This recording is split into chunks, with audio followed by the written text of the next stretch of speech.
नमस्कार, स्वागत है आपका यूट्यूब चैनल उल्टा चश्मा पर। लेकर आया हूँ आपका अपना कार्यक्रम विश्लेषण विद वानखड़े। आज फिर 49 सांसद निष्कासित हुए। उसके बाद राज्यसभा के पीठासीन अधिकारी जो उपराष्ट्रपति हैं, उनकी नकल बाहर उतारी गई, उससे वो नाराज़ हो गए। जाट समाज की तरफ से अल्टीमेटम आया। निष्कासन साइड को रख के अब उपराष्ट्रपति के गरिमा को ठेस पहुँचाई, ये इश्यू उठने लगा है। इसी बीच इंडिया गठबंधन की बैठक भी हुई और इंडिया गठबंधन की बैठक के बाद बहुत सारी खबरें मार्केट में आई। खबर ये भी आई कि आपस में तालमेल नहीं हुआ। ये भी खबरें आई कि आपस में किसी ने खड़गे साहब का नाम प्रपोज़ किया, इससे नीतीश नाराज़ हो गए। ये सारी खबरें इससे कुछ पुष्टि होती, कुछ पुष्टि नहीं होती, नाराज़गी किसी बात की नहीं। खड़गे जी का नाम प्रपोज़ किया था। खड़गे जी ने कहा कि ये चुनाव की बात है, हमें अभी चुनाव लड़ने के लिए कॉन्सन्ट्रेट करना पड़ेगा। इस इंडिया गठबंधन की जो इस बैठक की उपलब्धि ये थी, कि ये तय हुआ है कि जिस राज्य में जो राजनीतिक दल सबसे बड़ा होगा, लीड होगा, वही लीड लेगा सीट शेयरिंग में। उत्तर प्रदेश में अखिलेश यादव तय करेंगे सीट शेयरिंग कैसी होगी, बंगाल में ममता तय करेगी, नीतीश और लालू बिहार में तय करेंगे, शरद पवार, उद्धव ठाकरे महाराष्ट्र में तय करेंगे। बाकी जहाँ सीधी टक्कर है, ऐसे कई राज्य हैं, खासकर जो मसला हो सकता है, वो यूपी, बंगाल, दिल्ली, पंजाब, यही सीट शेयरिंग का। लेकिन बंगाल में भी करीब-करीब क्लियर हो गया है। यूपी में अखिलेश के पास है, तो अखिलेश करेंगे। दिल्ली में केजरीवाल, पंजाब में केजरीवाल देखेंगे। यह कांग्रेस कितना ले सकती है उनसे, ये कांग्रेस और केजरीवाल बैठ के तय करेंगे। अखिलेश और कांग्रेस बैठ के यूपी के लिए तय करेंगे। बाकी कर्नाटक, तेलंगाना, छत्तीसगढ़, मध्य प्रदेश, राजस्थान, हिमाचल प्रदेश, उत्तराखंड, आसाम, इन गुजरात, इन तमाम जगहों पे बीजेपी और कांग्रेस आमने-सामने हैं या किसी अन्य दल का दखल नहीं। सीट शेयरिंग लोग कहते हैं, लेकिन महाराष्ट्र और बिहार में भी गठबंधन की सरकारें है। महाराष्ट्र में थी लेकिन गठबंधन इंटैक्ट है। वहाँ भी सीट शेयरिंग का मसला नहीं। कुल मिलाकर 1 टू 1 मार्किंग होने के 99.9% चांसेस हो गए हैं। कुछ मसले 2-3 राज्यों के हैं, वो बैठ के सॉल्व करेंगे। ऐसी बातें उन नेताओं ने कही हैं जो बहुत बड़ी ताकत रखते हैं गठबंधन में और अंदर मीटिंग में थे। सोनिया गांधी इस अवस्था में भी, इनकी तबीयत ठीक नहीं, इसमें भी हर छोटे-बड़े नेता के कुर्सी के पास जाके उसका अभिवादन कर रही थी। इससे कांग्रेस ओपन हार्टेडली काम कर रही है और इसीलिए विपक्षी दलों ने खड़गे जी को इस बार नियुक्त किया कि वो मीडिया के सामने गठबंधन की बात रखें। ये ज़रूरी नहीं कि हर हर नेता को वहाँ बात करनी होगी। कुल मिला के एक कंबाइंड फेस सामने रखा बात करने के लिए। लेकिन प्रधानमंत्री का उम्मीदवार तय होना मुश्किल है, ऐसा लगता है। और हो भी गया तो खड़गे जी का नाम सबसे आगे होगा, क्योंकि सबसे बड़ा राजनीतिक दल आज भी लोकसभा में यदि देखा जाए बीजेपी के बाद तो कांग्रेस है। लेकिन जिस खबर का विश्लेषण हम आज कर रहे हैं, ये तो मैंने एक रनिंग कमेंट्री बताई आपको कि आज दिन भर क्या हुआ।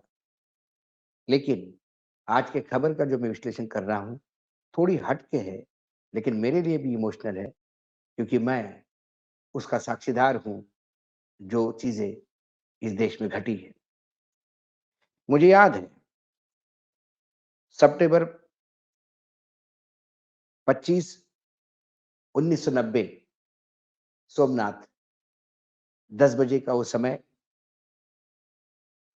और हम सब दिल्ली के गए हुए पत्रकार भी वहाँ पे थे। नरेंद्र मोदी जी, जो अब वर्तमान में प्रधानमंत्री हैं, तब जनरल सेक्रेटरी ऑर्गेनाइजेशन हुआ करते थे गुजरात में। रथ यात्रा की ज़िम्मेदारी उनकी थी। प्रमोद महाजन अडवाणी जी के सारथी थे और 10 बजे सोमनाथ के मंदिर के प्रांगण में एक सभा हुई और उस सभा को संबोधित करने के बाद अडवाणी जी का रथ अयोध्या के लिए चल पड़ा। 25 सितंबर 1990 से लेकर अयोध्या वो 30 अक्टूबर 1990 में पहुंचा। करीब-करीब 1 महीना, 2 महीने लगे। 1 महीने का टाइम लगा 1 महीने में, और उन्होंने 300 किलोमीटर पर डे के हिसाब से ट्रैवल किया और 6 रैली हर दिन, 6 सभाएँ अलग-अलग जगह पे रथ यात्रा चलते समय संबोधित कर रहे थे।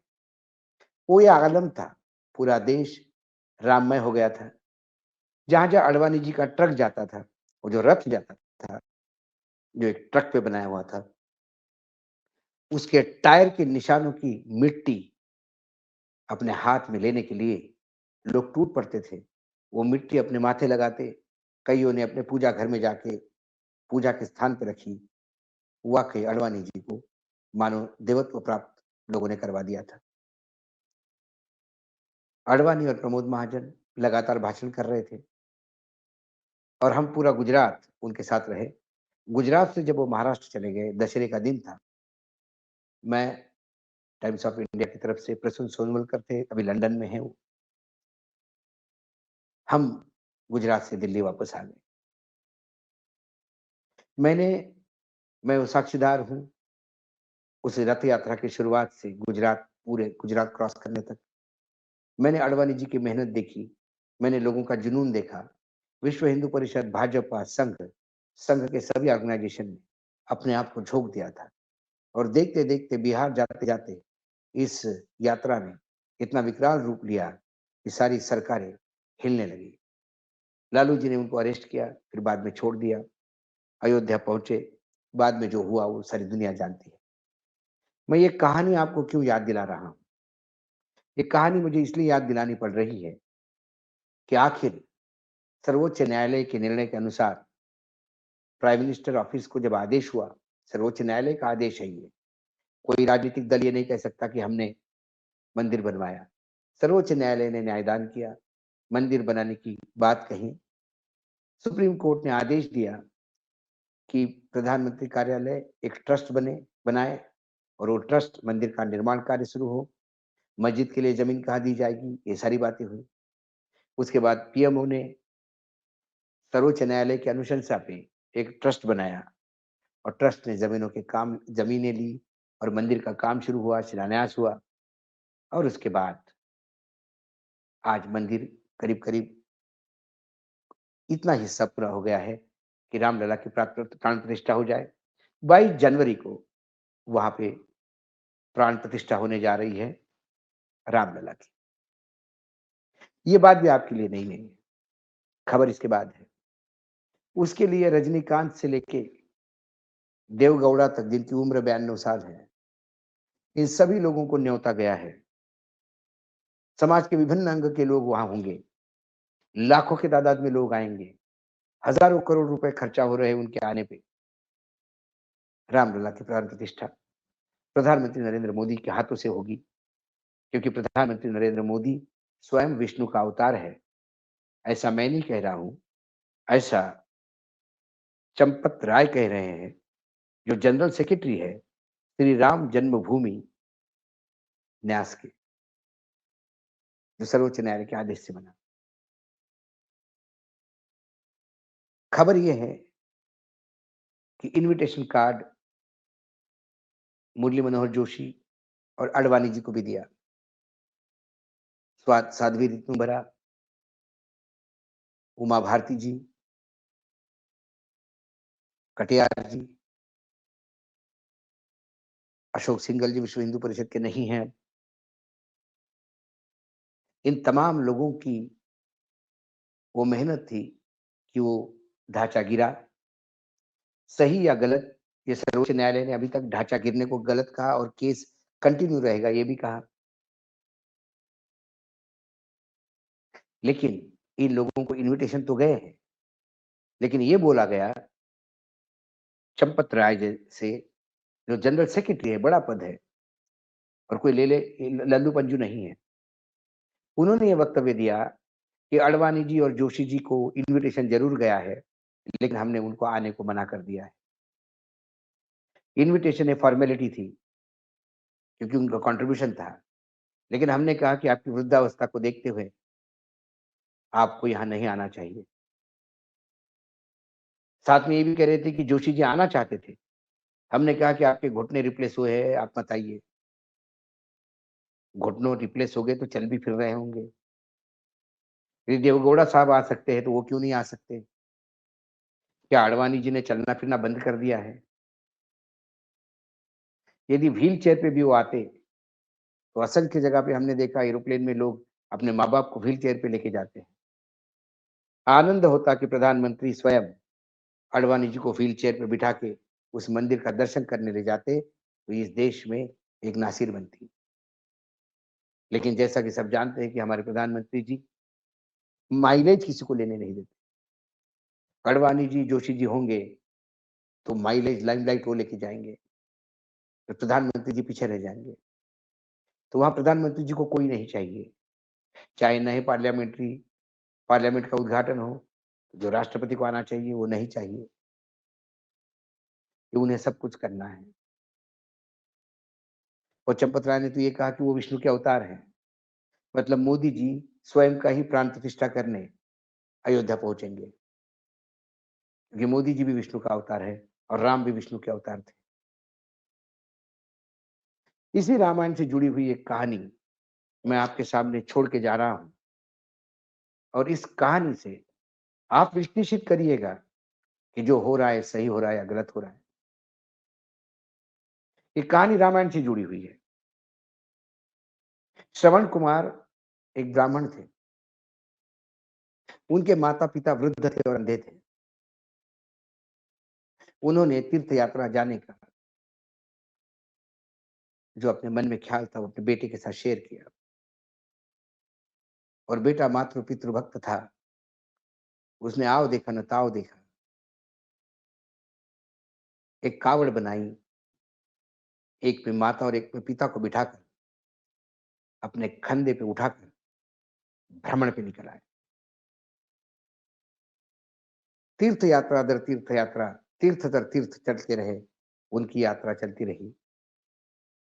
अयोध्या के पास जंगल में जब वो माता-पिता को प्यास लग गई करके पानी लाने गए, जब वो मटके में पानी भर रहे थे, तो उस मटके में जाते हुए पानी की आवाज़ से राजा को लगा, जो शिकार पे आया हुआ था, कि शायद कोई शिकार पानी पी रहा है। उसने बाण चलाया, बाण कुमार को लगा। श्रवण कुमार को बाण लगते से ही वो ज़ख्मी हो गए। राजा वहाँ भागे-भागे गए। एक कुमार ब्राह्मण को अपने हाथ से बाण लग गया। उन्हें बहुत ग्लानि आई, वो माफ़ी माँगने लगे। श्रवण कुमार ने कहा कि मेरे प्राण तो निकल जाएँगे, मेरे माता-पिता को ये पानी ज़रूर पिलाना। जब वो राजा पानी लेके माता-पिता के पास गया, तो माता-पिता ने पूछा पानी लेने के पहले कि आप कौन? वो अंधे थे, अपने बच्चों की पैरों की आहट जानते थे। जब वो बता नहीं पाए कि श्रवण कुमार मैं नहीं हूँ, जब उन्होंने बताया कि मैं राजा हूँ, मेरे ही बाण से आपके बेटे की हत्या हुई, मैं अपराधी हूँ, मुझे माफ़ कर दीजिएगा, मैं क्षमा चाहता हूँ।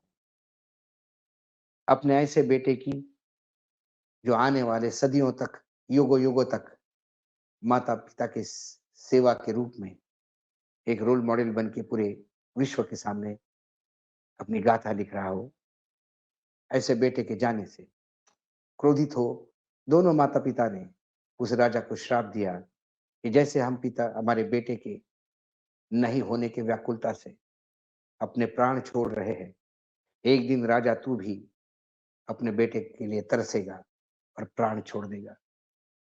उस राजा का नाम दशरथ था, उनका बेटा राम था, जिसकी प्राण प्रतिष्ठा 22 जनवरी को होने वाली है। उस श्रवण कुमार की कहानी के बगैर रामायण पूरी नहीं होती। वही राम वनवास गए, पीछे दशरथ की राम के वियोग में मृत्यु हुई, ब्राह्मण का श्राप ठीक रहा।